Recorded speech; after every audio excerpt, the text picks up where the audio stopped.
You wouldn't believe the amount of near misses and breakages we've had on DVD.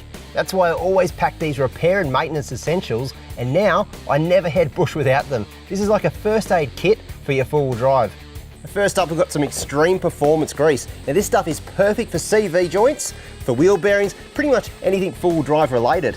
Second, of course, is a legendary Start Ya Bastard. Now, I don't need to use it on my vehicles too much, but if I do come across somebody who's maybe down on compression, well, this stuff will get them going again and back on the tracks. Now, even though that the 79 series and the 80 doesn't have a carby, this throttle body and carby cleaner is really handy stuff to keep in your four-wheel drive. It's perfect to clean all that gunk and soot out of your air intake. It'll clean up injectors and even your throttle body.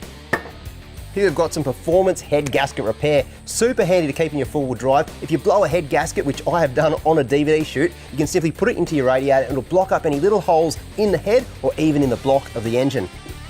Now, getting a crack or a hole in your radiator can literally happen to anybody off-road. That's why I carry some radiator and engine block repair. Super handy stuff to keep in your four-wheel drive. So there you go, there's a bunch of products I've got from Nulon that always stay in the back of my four-wheel drive. You see, I hit the tracks for 2, 3, even 4 weeks at a time, and I always carry a first aid kit for me. I think of this as a first aid kit for my four-wheel drive.